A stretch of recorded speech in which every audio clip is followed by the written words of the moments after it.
Well, I was born in the square in Freshford in 1947. A lot of young families on the square at the time. A lot of people my own age. I went to school in in the infant school, an old shack of a place down by the church, behind the church actually. There was only 3 rooms in it.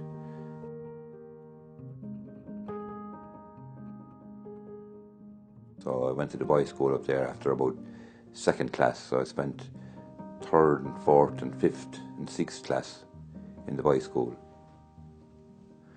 And we used to play hurling on the green because it was a big green in front of the schools. Miss Carmichael used to come into our house at 1:15 after having her sandwich and her tea, and she used to listen to the Kennedy's Castle Ross with me mother. We used to go around in gangs, different gangs in the village. There was the Square gang, and there was the Truppenny gang, and there was the Bordelos gang.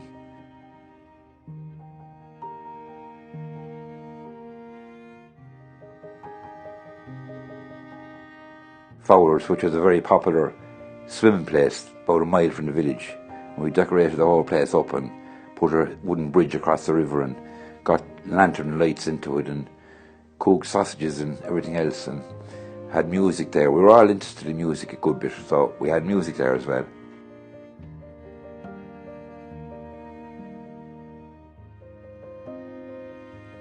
And then left school and got a job when I was 14 in a local pub.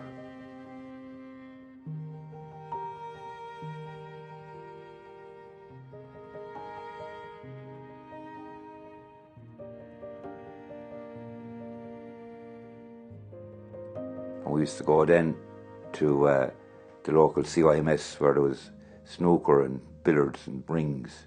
All the fellas used to go there, but no girls. Yeah, everything was around the square. And the square was the centre of the village, and we felt that we were the kings of the whole village because we lived in the centre and we were the bosses of everything.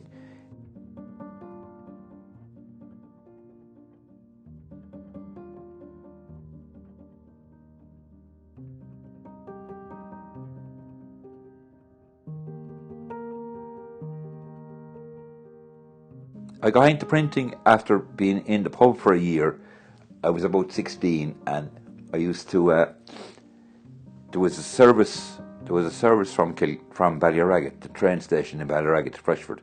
Freshford had no station, but an awful lot of stuff used to come in from Ballyragget into Freshford for the creamery and for the shops and for everything else. And there was a really good printing works in the village called the Wellbrook Press, and they used to get a lot of paper brought down on the train from Dublin, and it used to be depoted into the pub where I was working, and I used to put the paper into a dry shed for the lad who owned the Wellbrook Press at the time and mind it for him, and he'd call maybe the day after and collect it.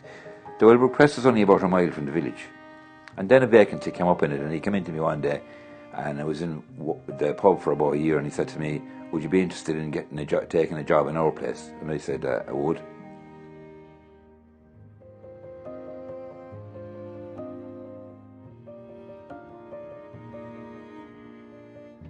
In the pub, I was getting £1.10 shillings a week, and when I said I was leaving, they said to give me a rise to £2, and I said no, that I'd sooner go and do the printing. So I went to the printing, and the first week's wages in the printing, I was back to £1.10 again. So I had to take a cut for following my dream of doing some kind of a trade, and I loved the printing. Printing was deadly.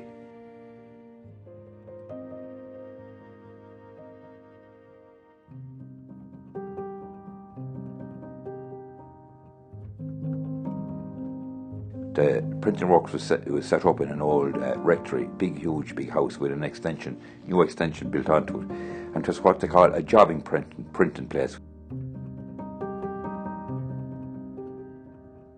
They'd be in 2 colours sometimes and in 3 colours, but very interesting work because you were setting up the type and then you were getting the print right and the impressions right. And then I was promoted to upstairs to the new extension, where there was 4 typesetters, dedicated typesetters.